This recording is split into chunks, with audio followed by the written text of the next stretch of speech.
to another episode of Ride and Chat. My name is Dr. Sam. So, how did it begin with you? How did you start to become a house help? It was a long story. Okay. We started that. I think I started when I was, let me say, 10 years. Okay. Or 11 years, let me say that way. Okay. We had a call from the city to live with a step auntie. Okay. So, yeah, that was how it started. Okay. So, I quit school and then I decided to come to the city to experience the city life. Okay. Yeah, so that was how I became a city. And I also came to stay with somebody. Okay. It's 11 years, 12 years now. Wow. Yeah. Unfortunately, the place I stayed, the man was not well. Okay. Yeah, he was having a stroke. Okay. So I was taking care of the man and everything. Okay. Not just only the man, but the house chores, everything. If me now, they do everything. Okay. I come back from school, just get up, Charlie. I enter kitchen, go prepare something in the bar. Yeah, they were. Now we had this started, and then we live long. Yeah, let me say they are not bad. Okay. Yeah, they are not bad. Everything you need, you will be given. Just that you have to. You understand, living with somebody, you have to understand. So you have to obey the rules. You have to obey the rules and regulation. Okay. So anything they say, you just have to do it. Okay. So, yeah. So I lived with the man for 12 years, and I think on a couple of 3 months later, the man discovered that the sickness has become serious. So Okay. they had to send him to the hospital. Okay. Yeah, that was how I discovered that the man is not going to make it anymore. Because looking at how the sickness situation has become, and moreover too, I've stayed with him for a long time. So Okay.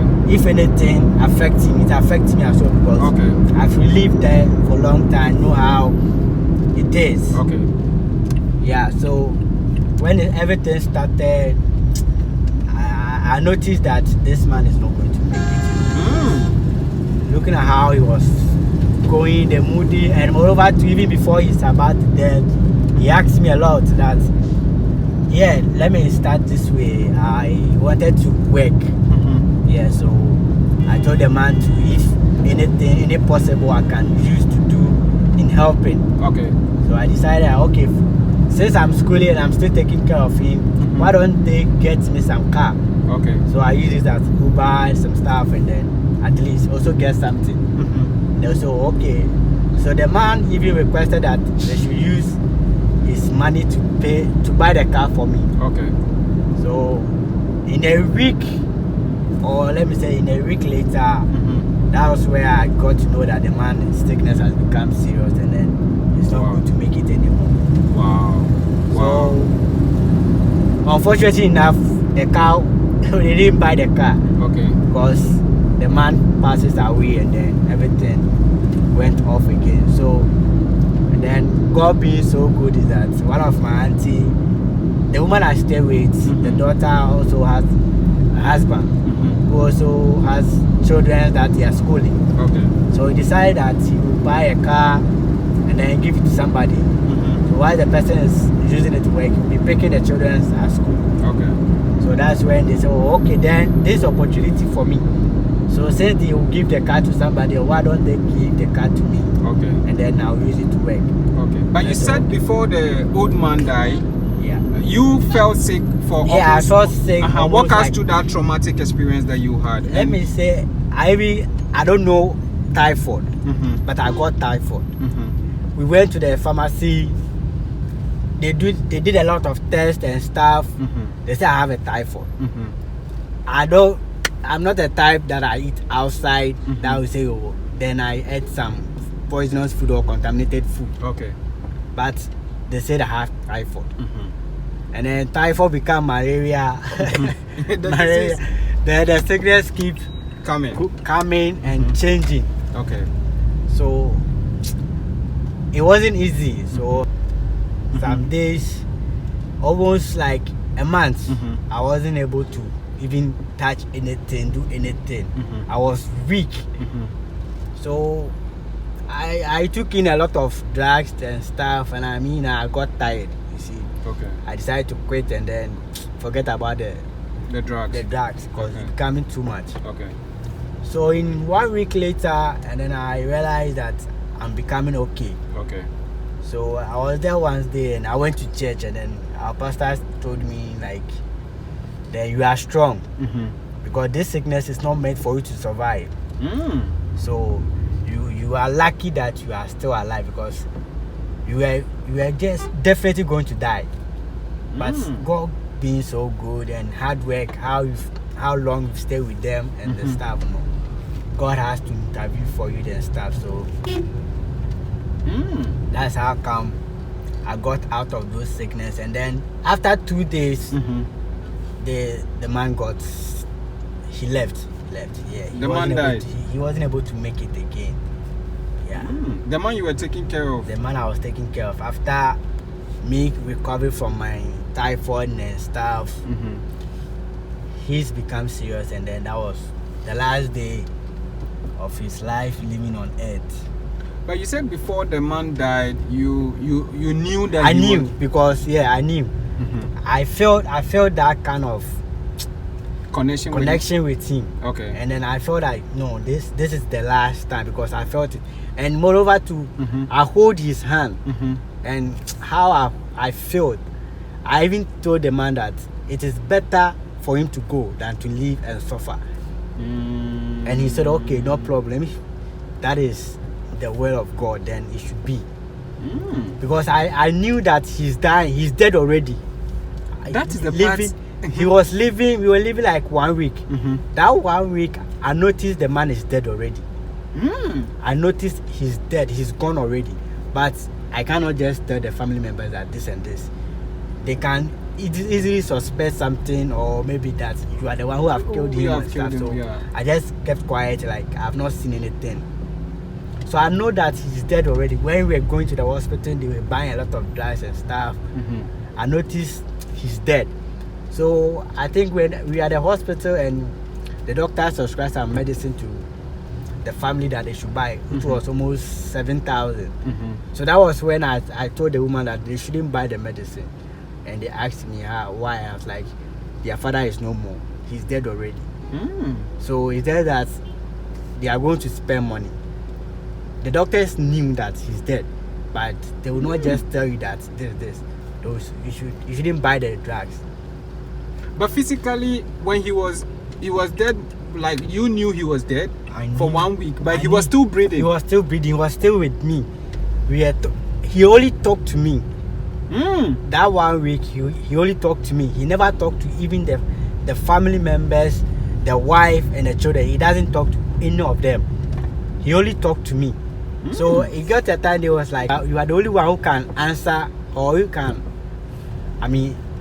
tell him or ask what is wrong with him, because for us, he doesn't mind us. So what exactly is wrong with him? I was like, he's okay. He said that he doesn't feel like talking, so they should allow him to be. That was how everything went off the stuff. Wow. I can't live here for 12 years. I can't live for 12 years. Living with somebody, it's not easy. All kinds of stress and stuff. Charlie. But how is it like taking care of somebody that has stroke? I heard it's very difficult. Stressed, yeah, very, very difficult. If you don't have that kind of patience and stuff, time, and then master, you can't.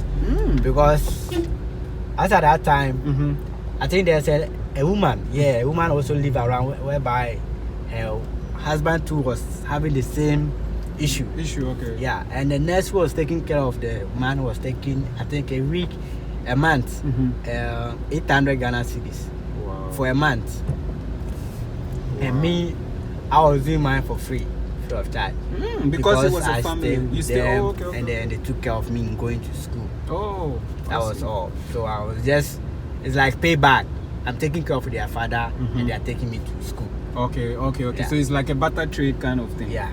That's But within that 1 week that you knew the man was dead, what was the conversation with him? Because you said he was still breathing, but you knew he was gone. Spiritually, Well, yeah. you knew he was gone. all what he does is like, what will you eat?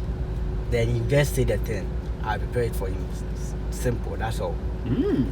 If I'll go and bath him, he just told me not to waste more water. I should use more water. So okay, no problem, Grandpa, I heard you. He was even being principal. I was like, he got a time, he got angry with the whole family members. Why? He wasn't talking to anybody. I don't know what happened after that time. They say what? Something. I don't know what happened. Something happened to him. Yeah, I think the daughter got angry with him or something like that. Yeah, so that was. He got angry. He wasn't talking to anybody of the family, and they have to call me outside. From outside, the daughter, two of them are outside. So the one at UK called me that you are the only one who can talk to our dad for him to listen to us. So go and ask him if we have done something wrong with him or to him. We should tell. You know, sometimes I'm asking And about. and I was like, Abai, he's your father. So why is it that he's not talking to you? Have you done something wrong? Because you telling me that I should talk to him, it means like, I don't know. So They should be able to, talk. and And the man too is not talking. If I go there and I asked him food and everything, he talked to me. But for the rest, he doesn't talk. He never talked to the children. All because he was already gone. He was already gone. Wow. And how did you know he was already gone? You see, if you have stayed with somebody for a very long time, whatever happened to them, because of that connection you have, if it happens to them, you know it. And that's why, you see, taking care of somebody doesn't mean you just fold your arms. You need to attach prayers in everything you are doing in order not to get involved in any spiritual attack, because you might not know where the sickness is coming from. Okay.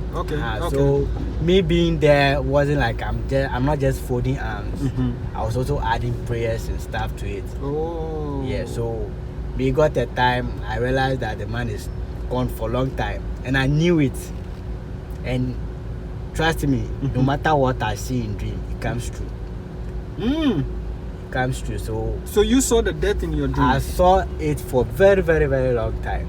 But you see, you can't tell them that this has happened to me. Wow. Or this is going to happen to your father. So you just have to keep quiet, like nothing is wrong. And continue taking care of him. Continue taking care of them. But spiritually he was gone. Spiritually he was gone. Long time. Wow. So walk us through some of the dreams you had. How was it like? You just had a dream like somebody is dead, and then I'm bathing somebody, or sometimes I just had a dream like see dead things, like maybe I'll feel like somebody is sick in the house. So when it happens that way, I just get it direct, like it definitely from this side.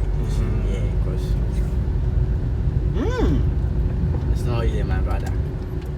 I like the way you said it's not easy, my brother, because then you've seen things. I've seen a lot, my brother. I've seen a lot. You see, I've passed through a lot in life. If somebody doesn't witness what you go through, and later on you succeed in life, they will just think maybe you passed somewhere or something like that. Charlie, if I tell you what I've went through, I said, if I should tell my story to my friends, they say, me, Charlie, Rich, you try. I'm not fit. Yeah, because 12 years, I'm not fit. Sometimes somebody will come and visit me, and they will see me in the kitchen, busy washing dishes and cooking, massa. And I feel okay doing it because I've realized that it's something I need to do. So I don't have to let somebody ask me that or tell me that go and do this. Because you know what, that if you like, don't do it. You now you will do it. It's like you will do it. So if you leave it there, that means you now you are wasting your time. So you will go and come back and do it. I'll go and come back and do it, my brother. Wow. What you go do? It means that, like, we've heard stories that house helps, maid, you guys suffer a lot.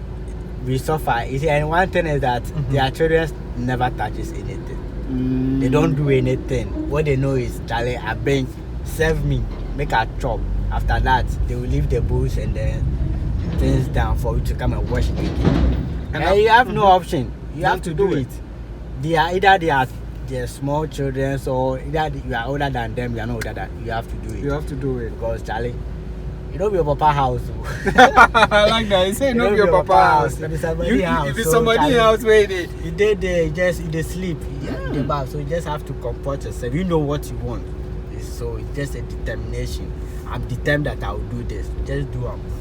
But were they rude to you? Because I'm told most. Oh, at the beginning, there, let me say it was very, very difficult for me to stay. I nearly went back because I never wanted anybody to stress me or be on me. Because at that time, when I was there, I was doing my own personal stuff. So me come to stay with somebody and I be pressuring me, Charlie, I'm not fit. So at times my brothers will call me. It's like, Charlie, we know your heart.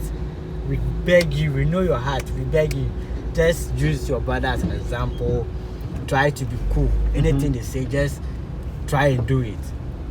Try and do it. Try and do it. I was like, okay, no problem.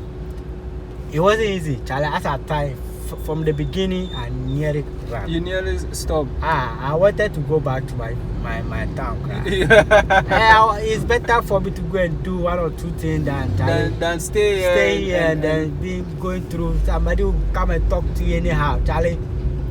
But at the hospital, when you told them their father was dead, what was the reaction? Oh, they didn't say anything, right? But the daughter who was outside, I called her person and told her that the father is not going to make it. Okay. And even the daughter was like, if it is the will of God, then it should be because so. Okay. He's tired. Okay. And he has passed through a lot. So if it is the will of God, there is no problem. There's no problem. So that was everything. That was everything. But personally, what are some of the things you wish to do in life? Me, as your goal. That's my goal. Just want to make it and then try and help people. I've passed through a lot. Those people staying with people and stuff. I've been there before, so if it happens to be like something should pass through my hands, Charlie, I will try to help. I'll try to help, especially those on the streets and stuff, Charlie. The street is hot, Charlie. I like your mentality. Upon everything you've been through, you still want to help people when you become rich. If you've been in a situation where you find yourself no madness or like nothing bothers you, like all what you do is like you do it for surviving. When you get that money, it doesn't encourage to treat people bad because I mean you've been there before, you know how hard it is. So you try to help. Although you've suffered enough before getting Charlie, that doesn't mean that you should see somebody and think that the person is not making it. Charlie, we are all trying to make things happen. Tell that, Charlie, the money on Charlie. No, but I like your mentality with the fact that you still want to help people regardless. For me, if I get money, I'll try to help.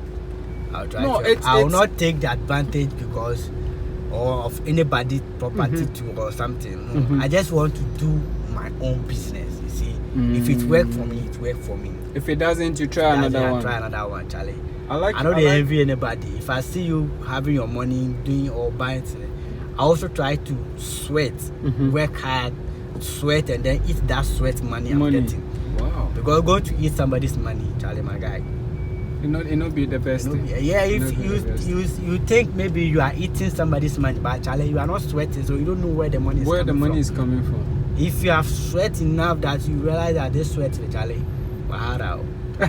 you see that the sweat you are sweating is more than what you are seeing. Then I think when you get money, you know how to manage the money. Charlie. I like your philosophy. But what do you think of Ghana these days or Africa these days? Charlie, the stress and everything. The stress. You see, one thing is that we know the situation already. Okay. Don't let anybody or somebody from somewhere or other country come and tell you that your country is not doing well. Okay. We all know. But what do you do? Any little things you get, try to do it. Like see it to be like, it's my survivor. If I don't do it, I'm not going to. Guess what I'll eat. What you want to get. So Charlie, the street hot, the system hot. The day she self they suffer. So we day here we for try then get something. Something for one body. Yeah. Wow. So Charlie. Wow. I mean, guys. I mean, you've heard it from my boss. He try, Charlie, you know, it doesn't matter. Whatever you find yourself doing, I bet try and do it. Okay. Charlie, if you be pure time for still, Charlie, try. Just determine that. So Charlie, you won't make it. You won't make it like 2 years, 3 years. I give myself 3 years. I go make it. No matter what, Charlie. If you do it, don't go and drain yourself to bad friends, Charlie.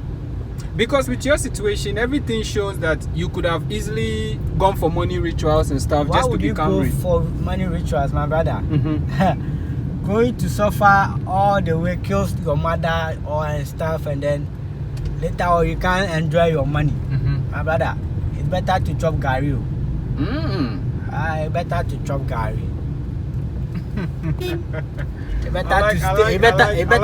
It's better to stay like the way you are. The way you are than to go and see like yourself like, oh, you want to do money rituals. Yeah, my friend is enjoying money, so let me also enjoy money. I beg, chop your gari. It no be anything. It no be anything. The stress that one day, all go over person. All go over person. Yeah, I like that. So guys, my boss has said it. I wanted to ask him for his advice, but he has even added the advice already.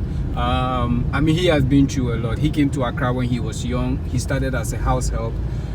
He was taking care of a stroke patient, and I mean, you heard the trauma. He even knew the person was already dead a week before. Yeah, we will enter the mall. My name is Dr. Sam. The program is Ride and Chat. I just got to Accra Mall to attend to some few things to see if man can make money legitimately, like the way my boss has advised all of us. Please suggest the channel to at least 1 or 2 people. Let's continue to spread our wings and share encounters among each other to learn. YouTube, Ride and Chat. Instagram, Ride and Chat World. Twitter, Ride and Chat. TikTok, Ride and Chat. If you want to talk to me personally, just DM me on Instagram. We'll have a solid conversation. Until then, we'll meet again in the next episode. Bye bye for myself and my boss. Bye bye.